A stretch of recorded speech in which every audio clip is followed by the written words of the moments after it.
د لوی سختن تعالی په سپېڅلي نامه د کتاب لوستونکو یوټیوب چینل قدرمنو لیدونکو سلامونه او نیکې هیلې مې ومنئ.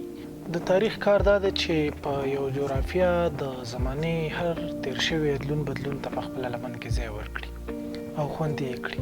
له عادي او ټولنیز ژوند ورواخله ان د دولتونو په حدوداتو کې لوی سیاسي تحولات د تاریخ په پاڼو کې خوندي کړي.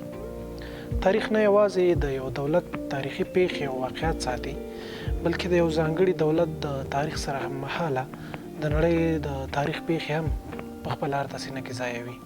یو مورخ باید د تاریخ په پاڼو کې د وخت هر انقلاب ځای کړي، د حکومتونو په جوړېدو او ړنګېدو لیکل وکړي، د وخت د حاکمانو حکومتولۍ کره وڅېړي، تر څو راتلونکی نسل په لوستو سره خپله سیاسي تګلاره ځان ته په اسانۍ وټاکي. نوی نسل باید د سیاسي مسیر د ټاکلو لپاره تیر تاریخ ته کتنه وکړي، د تاریخ پاڼې واړوي او وګوري چې څوک څنګه راغلل، څه یې وکړل او څنګه لاړل. اوس یې په باب خلک څه وایي او په دې هر څه د پوهېدو لپاره لازمه ده چې تیر ولولو، د یو دولت د غوره حکومتولۍ جوړونې او پرمختګ لپاره د تیر ټولې راټوکېدلې او فعاله ډلې ولولو، ښه تحلیل کړو، د ځان لپاره ترې سالمه لار غوره کړو. که موږ په ټولنه کې د غوره شخصیت لرلو هیله لرو، د رهبریت د ترلاسه کولو په لټه کې یو او دا مو ارمان وي چې هم مو په حال کې ټولنه په کړنو ښه ووایي او هم مو نوی نسل په مستقبل کې په پل قدم کېږدي، نو پکار ده چې خپل هر قدم په ډېر غور او احتیاط کېږدو. هغه لار تعقیب کړو چې نن یې په بنسټګذارو خلک د هغوی په نه شتون کې هم آفرین وایي او ترې رضایت ښایي. چې دغه کار او لاره تعقیبول د تاریخ د پاڼو له لوستو د فکر او نظر د خاوندانو انقلابونو نه د راتېرو اشخاصو له اورېدو پرته په اسانۍ نشو تعقیبولی. نو که غواړو چې د حال په کړنو د مستقبل لپاره د ځان، کورنۍ، ټولنې او دولت د فلاح، ارامښت، پرمختګ او د خلکو د منښ وړ وګرځو او د راتلونکي دپاره د یو خادم رهبر تاریخ پرېږدو، لازمه ده چې د ماضي تاریخ ته رجوع وکړو. نو راځئ نن د تاریخ اړوند داسې یو کتاب چې نړیوال شاهکار بلل کېږي تاسو ته درپېژنو. دغه کتاب د نړۍ تاریخ ته کتنه نومیږي. د نړۍ تاریخ ته کتنه یا ګلمپسز اف د ورلډ هسټري. دا کتاب د هند د پخواني لومړي وزیر جواهر لال نهرو د هغه 196 لیکونو ټولګه ده چې د نینی زندان د تورو تنبو له شاو دنګو دیوالونو له زورونکې سایې خپلې لور اندریا ګاندي ته لیکلي دي. نوموړی په 1889 کې پیدا شوی او په 1964 کې وفات شوی دی. نهرو خپلې لور ته لیکونه استوي، په ډیره ساده ژبه خپله لور پوهه کوي او د نړۍ د تاریخ په اړه معلومات ورکوي. دا کتاب په 1930-1933 کالونو ترمنځ لیکل شوی او په 1938 کې چاپ شوی چې د لرغوني او معاصرې نړۍ په ټول تاریخ د زغلند نظر لپاره خوندور ماخذ دی. چې لومړی ټوکی میر احمد یاد، دوهمې نور افضل عابد او درېمې اڅړ محمدي پښتو ته ژباړلی دی او په 2013 کې د سولې خپرندویه ټولنې لخوا چاپ شوی دی. نهرو وایي چې موږ ته په مکتبونو کې یوازې په تاریخ کې سنې یا نیټې او یو څو مهمې پیښې راښودل کېږي، نور څه نه. زما هغه نجونې او هلکان نه خوښېږي چې یوازې د یو هیواد تاریخ لولي. تاریخ اوږد زنځیر دی، د ملتونو تاریخ سره تړلی دی. د تاریخ مطالعه باید تر یو ملت محدوده نه وي. دا چې خبره د جواهر لال نهرو په کتاب د نړۍ تاریخ ته پرکتنه کوو نو د هغې نه مخکې دا یادونه ضروري ګڼم چې زموږ زیاتره پښتانه د تاریخ له مطالعې سره چندان علاقه نه لري او وجه یې دا ده چې زموږ تاریخ له جګړو او شخړو وروسته نور څه نه لري او که یې لري نو هغه یوازې د شاهي کورنیو شخصي تاریخ او د رسمي ژوند او پیښو په اړه اوږدې او غمیدونکې قصې دي. خو د دې کتاب جالبوالی دا دی چې په زندان کې لیکل شوی او په لوستونکو د نننۍ او پرونۍ نړۍ ننداره کوي. په لومړي ټوک کې په تاریخ تبصره کوي، د ازادۍ په اهمیت غږیږي، د نړۍ تاریخ ته کتنه کوي، زړې امپراتورۍ تشریح کړي او تحلیل کړي، د پخواني هند او پخواني اروپا، اسلامي تمدن، صلیبي جګړې، په هند افغانانو بریدونه او په هند کې مغولي امپراتورۍ څېړلې دي.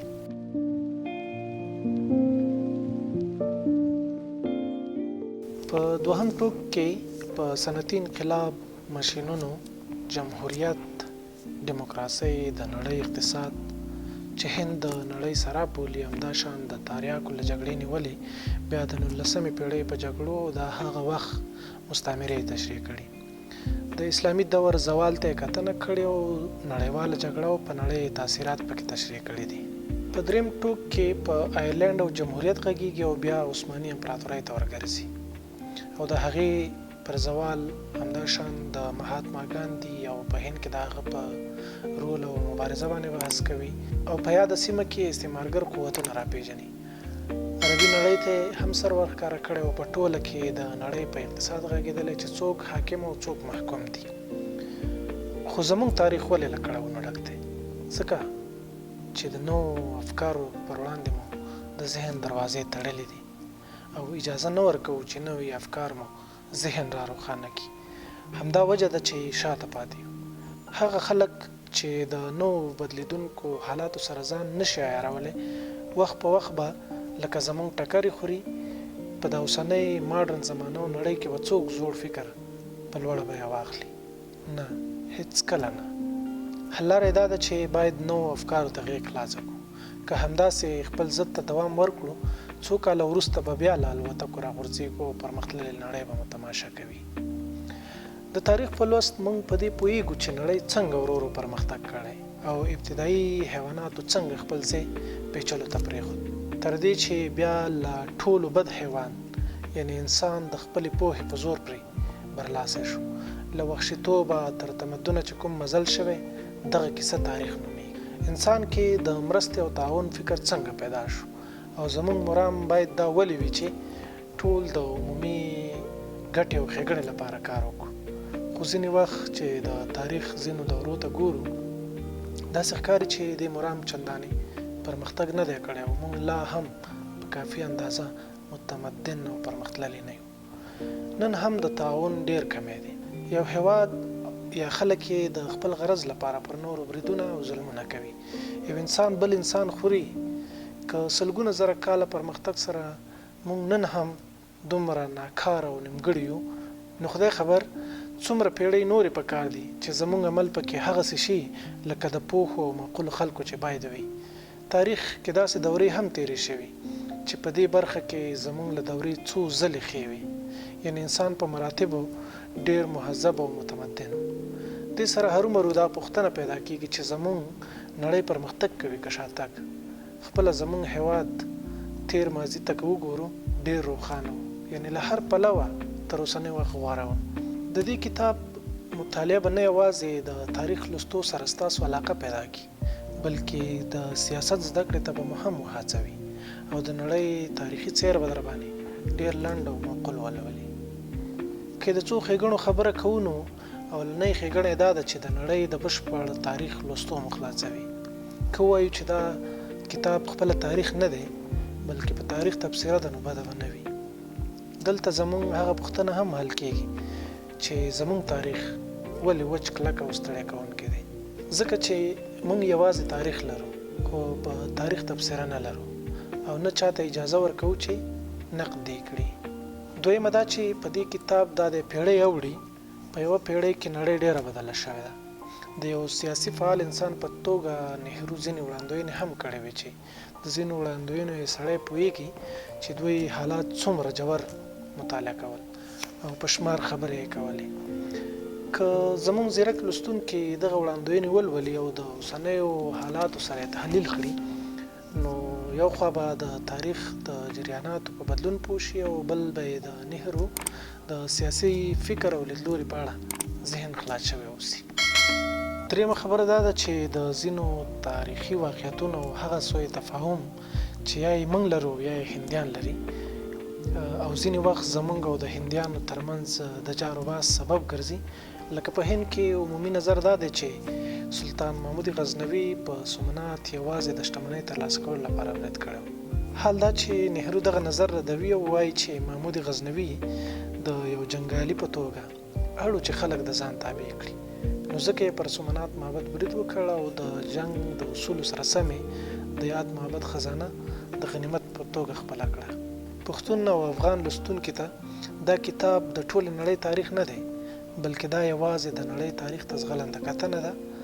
خواله دا ده چې که عام لوستونکي ولولي نو د ذهن په پرده به یو لنډکی فلم تیریږي او د ملتونو او تمدنونو په اړه به له ډیرو لوړو ژورو خبر شي. او که د تاریخ مینوال یې لولي نو ګټه به یې دا وي چې لومړی خو به د ټولې نړۍ تاریخ ته یو عمومي کتنه ولري، او که بیا غواړي چې یوه برخه لا ډیره مطالعه کړي نو د همدې کتاب له مخې کولی شي چې یو مشخصه برخه وټاکي او د لا نور مطالعې دپاره نور مخزونه وګوري. د نړۍ تاریخ ته کتنه کتاب په 352 مخ کې جواهرلال نهرو لیکي چې تمدن او ښارونه سره تړلي دي. د ښارونو له پرمختګ سره علم زیاتیږي او د خپلواکۍ احساس او جذبه قوي کیږي. کلیوال خلک شیندل شوي وي، په تهماتو باور کوي او د طبیعت رحم ته ناز وي.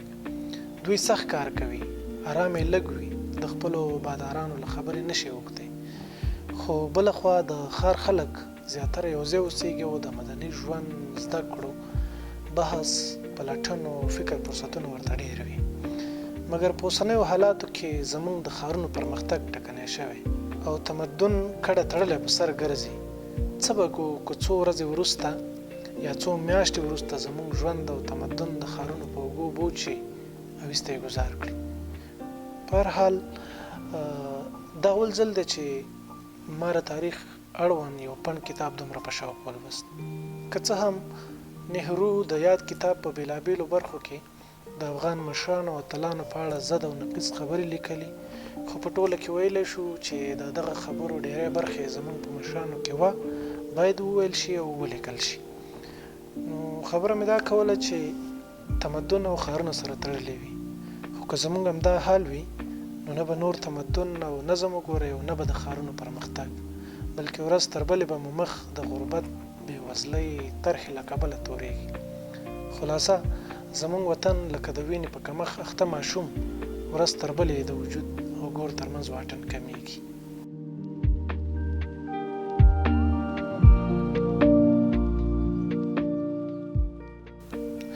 که د تاریخ له کړکۍ وګورو، کله چې په روم کې دیني بغاوت پیل شو له اقتصادي انقلاب سره یې هم اړخ لګاوه.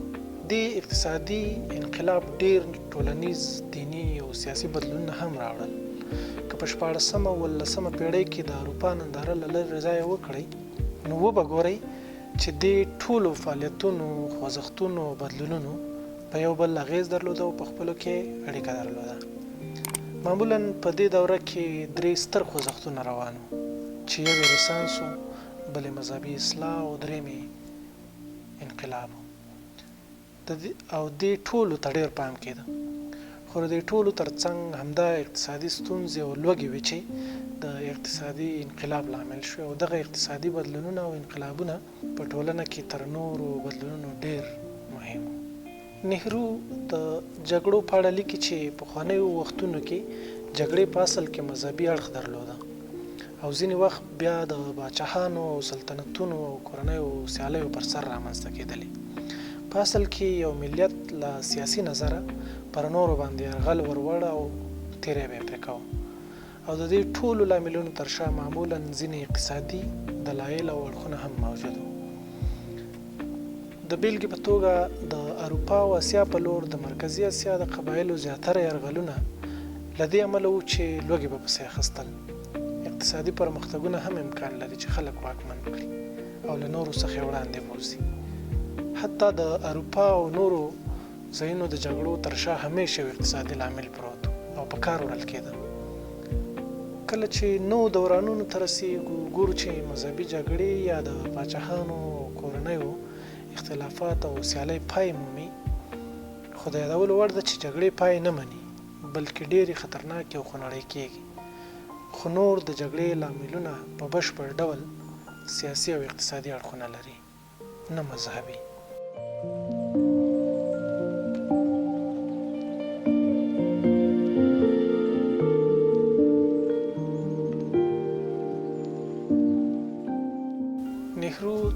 فشار او تروریزم په اړه لیکي چې د فشار پراخوالی او تروریزم د یو حکومت د ویرې او وحشت نښې دي. هر حکومت هغه که بنسټپال وي او که انقلابي وي، که بهرنی وي او که ملي، کله چې ډاریږي او په خپل دوام باندې مطمئن نه وي ځان تروریزم ته اچوي. بنسټپال حکومتونه د لوړپوړو طبقو او ځانګړو خلکو له لورې د خلکو په وړاندې استعمالیږي او انقلابي حکومتونه بیا د خلکو له پرګنو څخه د لوړپوړو طبقو په ضد کارول کیږي. په اصل کې انقلابي حکومت واضح وي او په ډیر صبر سره وړاندې درومي. همدارنګه په اصل کې یو سختګیر، وحشي او بېرحمه حکومت وي، خو ډیر کم چل او دوکه لري. بنسټپال حکومت بیا په ویره کې ژوند کوي، ځکه پوهیږي چې زیات دوام نشي کولی او خلک په لومړي فرصت هغه له منځه وړي.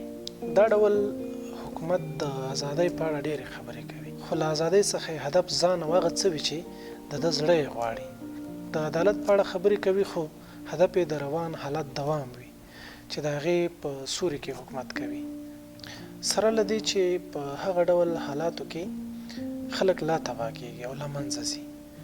هر وخت د قانون او نظام څخه پورته خبرې کوي او د دې خبرو تر سرپوښ لاندې خلک جګړې ته لمن وهي، وژنې کوي، بندي کول کوي، خلک خفه کوي او هر کار د قانون او نظام خلاف ترسره کوي. د نړۍ تاریخ ته کتنه کتاب ټول جالب دی، له عمومي معلوماتو ډک دی، خو دریم ټوکې بیخي خوندوره دی.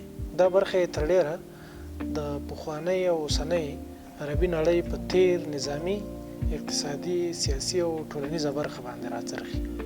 جالبه پکې دا ده چې د سعودي نیولې بیا د عراق، فلسطین او اردن پورې دا ټول په یوه برخه کې د برطانیا او نورو هغه هیوادونو چې یادې سیمې ته یې سترګې پټې کړې وي په خاصه توګه برطانیا خپلې مستعمرې ګرځولې وي.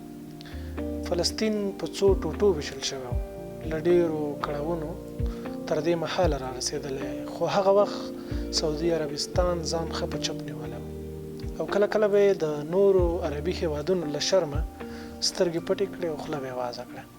همدا شان یوه برخه افغانستان ته ځانګړې شوې چې په دې کې د افغانستان د بدبختیو ښه انځورګري شوې او زموږ د بدبختۍ ډېره برخه یې یوه پیړۍ د مخه په ډېرو ساده تورو توره کړې ده. یو برخه کې لیکي چې د افغانستان وضعیت ناقراري تر ډېره په دې پورې اړه لري چې د دوو رقیبو هیوادونو یا قدرتونو ترمنځ د یو مانع او بفر زون په توګه پروت دی. دا خبره یې موږ ته د راپېښو بدبختیو مور ګڼلی شو. نو ژوند د فکر زېږنده دی او چې فکر بدل شي ژوند ورسره بدلیږي. دا چې کتابونه فکر بدلوي نو د انسان ژوند بدلوي او دا ثابته شوې خبره ده.